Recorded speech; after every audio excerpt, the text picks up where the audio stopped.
Hello students, आज मैं आपके साथ डिस्कस करने जा रही हूँ method of factory overhead absorption.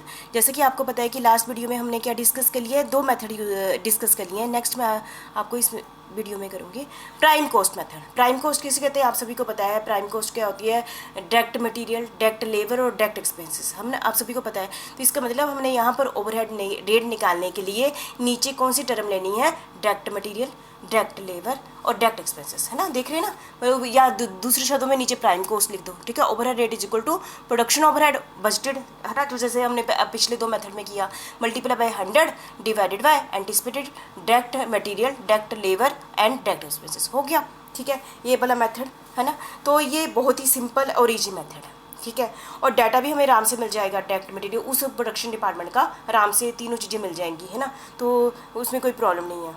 और ये मेथड तब अपनाया जाता है जहाँ पर हम स्टैंडर्ड आर्टिकल प्रोड्यूस करते हैं, किसी स्टैंडर्ड टाइप का आर्टिकल प्रोड्यूस करते हैं। Require constant quantity of the material and number of the hours spend upon its production, ठीक है, वहाँ पर, ठीक है। तो इसमें सिंपल है, डाटा भी आराम से मिल जाता है। और जहाँ पर हमने किसी अच्छी क्वालिटी का माल बनाते हैं ना, स्टैंडर्ड क्वालिटी का, स्टैंडर्ड आर्टिकल, वहाँ पर ये वाला मेथड यूज़ किया जाता है। इस तो हर जगह की प्रॉफिट है, लॉस है ना।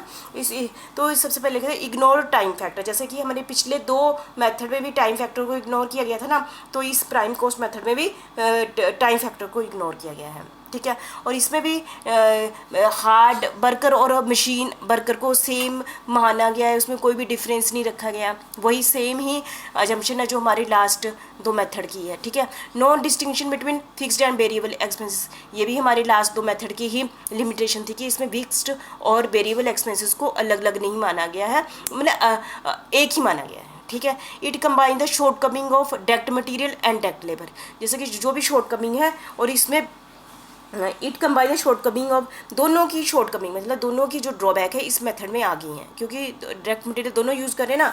और it give equal importance to both direct material direct labour for the purpose of calculation of overhead rate, ठीक है। इक्वल इंपॉर्टेंस दी गई है, ठीक है। ये थोड़ी इसकी लिमिटेशन कह लो, ठीक है। और ठीक है, आपको क्लियर है prime cost method, prime cost method. Next हम ले देते हैं, देखो पहले हमने क्या कर लिया, डायरेक्ट मटेरियल। दूसरे नंबर पर क्या कर लिया, डायरेक्ट लेबर कॉस्ट, लेबर को कितनी पेमेंट की। पहले नंबर पर मटेरियल पर कितनी पेमेंट की। तीसरा क्या आ गया, प्राइम कॉस्ट, है ना। प्राइम कॉस्ट डायरेक्ट है ना, तीनों ही डायरेक्ट है। ये आपने देखना डायरेक्ट मटेरियल यूज़ कर रहे हैं हम। और डायरेक्ट लेबर आवर मेथड, मतलब कि इसका डायरेक्ट लेबर आवर क्या हो गया, ऐसा जैसे प्रोडक्शन डिपार्टमेंट है जिसमें डायरेक्ट लेबर पता ही आपको, है ना, उनको जो उन्होंने कितने घंटे के काम किया है। पहले तो कॉस्ट का मतलब था वैल्यू थी ना, अब क्या है कितने घंटे उन्होंने डायरेक्टली काम किया है, उसको हमने बेस मानना है, ठीक है।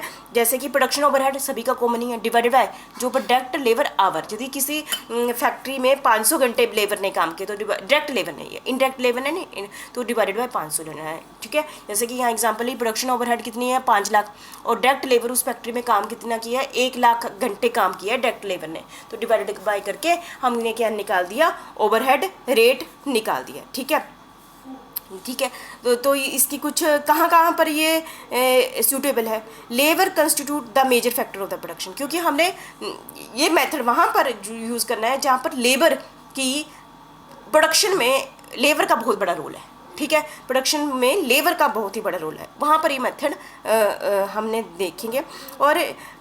और it is desired to take into consideration the time factor, इसमें टाइम फैक्टर ले लिया हुआ है हमने। पिछले 3 मेथड में क्या बोला, टाइम फैक्टर को कंसिडर नहीं किया, इसमें किया गया क्योंकि आवर टाइम ही हो गया ना, टाइम फैक्टर को कंसिडर किया गया है। The rate may not be affected, ये इसकी उस समय है कि जब हम वेजेस को पेमेंट करते हैं या ग्रेड और रेट ऑफ वर्कर, है ना, रेट में नॉट बी इफेक्टेड, उसका रेट इफेक्ट नहीं करता है, मतलब कि जो रेट है लेबर को देते हैं ना उसका वो चेंज नहीं होता, ये ऐसा दूसरा सोच लो, ठीक है। और इसकी ड्रॉबैक क्या है, डिफेक्ट्स क्या है, ठीक है। This method does not take into consideration the factor of production other than labour, है ना, इसमें दूसरे फैक्टर को कंसिडर नहीं किया गया है, लेबर को ही कंसिडर किया है, ठीक है। और ये पीस रेट जहाँ पर यूज़ होता है वहाँ पर ये नहीं है, क्योंकि इसमें जब पीस रेट के बेस पर लेबर को पेमेंट की जाती है तो वहाँ पर टाइम आवर काम भी करे तो उसको कोई मतलब नहीं होता, इसलिए वहाँ पर भी ये सूटेबल नहीं है, ठीक है। Not consider the expensive which are not depend on labour hour, है ना, तो वो एक ही बात होगी, ठीक है। तो आपको बता दिया डायरेक्ट लेबर आवर मेथड क्या होता है। पिछले मेथड में हमने किया था डायरेक्ट कॉस्ट ली थी इन्हीं की, इसी लेबर की, डायरेक्ट लेबर की कॉस्टली थी। इस मेथड में हमने क्या लिया, घंटे, क्योंकि हमने टाइम फैक्टर, वहाँ तीनों मेथड में हमने टाइम फैक्टर को कंसीडर नहीं किया था। इस मेथड के हम कंपेयर करते ना कि तीनों के कंपेयर में इस मेथड में क्या किया गया है, टाइम फैक्टर को कंसीडर किया गया है। ठीक है, तो मुझे लगता है कि आपको क्लियर हो गया होगा। ठीक है, नेक्स्ट हमारा कौन सा है, डायरेक्ट लेबर। नेक्स्ट है हमारा machine hour rate, machine hour rate. चलो पहले हम कंप्लीट करते हैं। Thank you very much.